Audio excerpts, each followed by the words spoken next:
Good afternoon, everyone.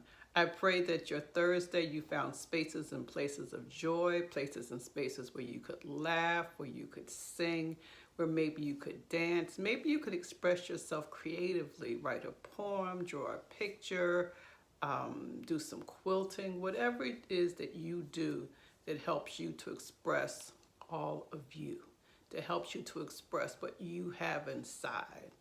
Today we will continue our conversation about community. And yesterday we focused on how quickly sometimes we can cut people off. Today I want to talk about how do we let people in. Particularly if you've been traumatized and you don't trust people, it's very difficult for you to allow people in. You may allow people in to a certain point, but it's very difficult to allow people to get to know the real you. What happens is you put on a mask and you allow people to see what you want them to see. Think about it. Your coworkers at work, they know one side of you.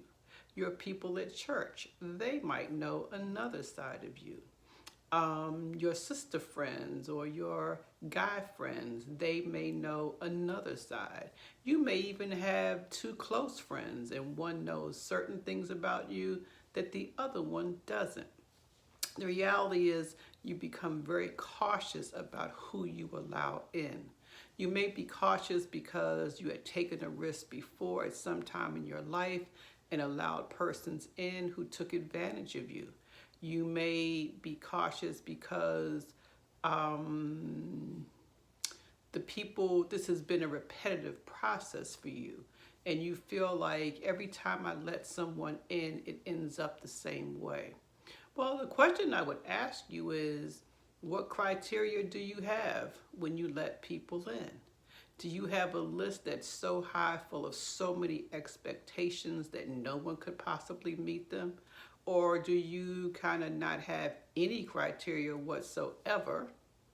And so therefore, whoever comes in gets to come in, that you're not necessarily determining what really resonates with me. Maybe you find yourself so hungry for companionship or so hungry to have someone to relate to that you allow people in, but that you know instinctively this is probably not going to be a good fit. So let's talk about having over expectations and what is a real good fit. And that has to do with balance. If I asked you right now to write down what would comprise a perfect friend, what would that look like? You may list some things like they need to be loyal, they need to be kind, they need to be respectful, they may need to, whatever it is that you have on your list. A lot of times we do lists for a potential mate. We say how tall the person should be, or what type of job they should have, what their background or what their ethnicity or sexuality should be. And I think that it's good to have some degree or some idea of what you resonate with. That's good because you want to have some things that you, some common points that where you and that person can meet. Let's say, for example, if you like to read, you may be looking for other people who like to read also, maybe through a book club. Let's say you're a foodie, so you may relate to people who have similar interests. Now, if you're a foodie and you're very experimental in what you want to eat and what you'll try to eat, it may be a bit challenging being in close relationship with someone who's very a picky eater. I have a good friend and she's a foodie. She will try just about anything. And trust me, I've been with her when she has. We've been out of the country and she's eaten wildebeest, she's eaten ostrich, she's eaten all kinds of things. Well, I'm a vegan, so my food choices are greatly limited to her exploration in terms of food.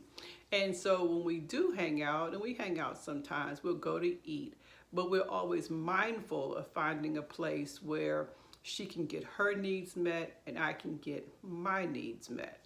I know, and so that's kind of what connects us. We're mindful that we may not have the same food choices, we may not have the same ideas about food, but we find places where we can both enjoy, where we can both get what we want.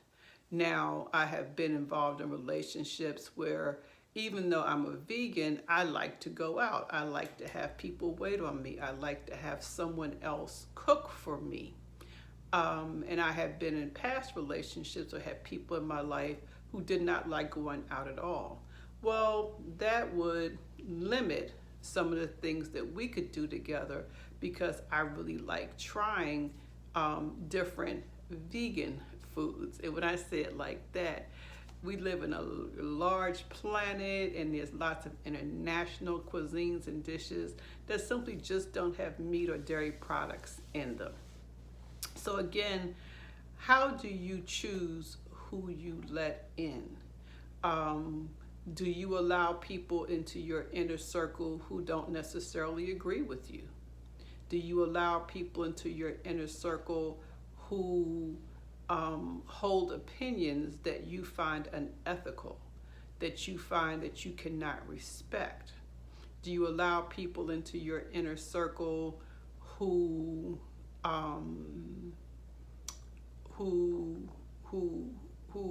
celebrate the same ethical foundational things that you celebrate? I really encourage you to look at who you allow in, and with the idea of a lot of times the people we allow in are a reflection of how we feel about ourselves in any given period of time. But I encourage you also, as we look at who do we let in, to pay attention to diversity, because diversity is the spice of life. If I chose to only hang out with people who had the same eating choices that I have, if I only hung out with vegans, that would make my life pretty limited because most of my friends are not vegan. But again, we find places and spaces to do that.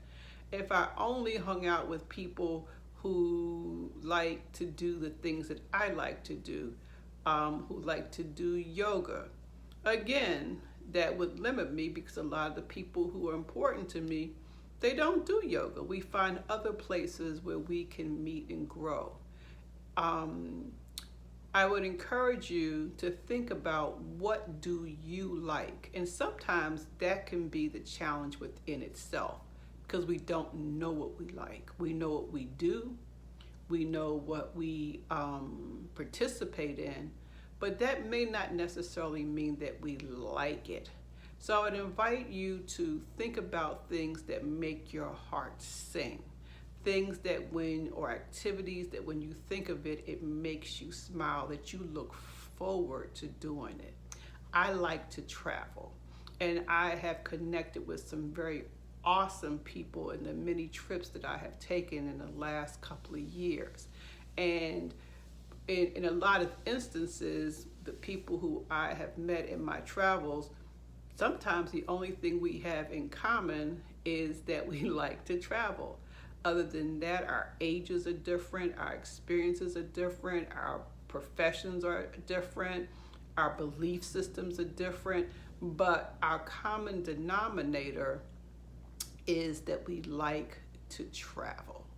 And so we maintain a relationship, we maintain a friendship based on that common denominator. I'm not going to them when I want to have a deep theological conversation because that may not be where we meet. I have other people who I have allowed into my community who can fill that need. And tomorrow we're going to talk about having expectations for people we allow into our community that they may not be able to fill, and how we can still be in community but maybe get those needs met someplace else.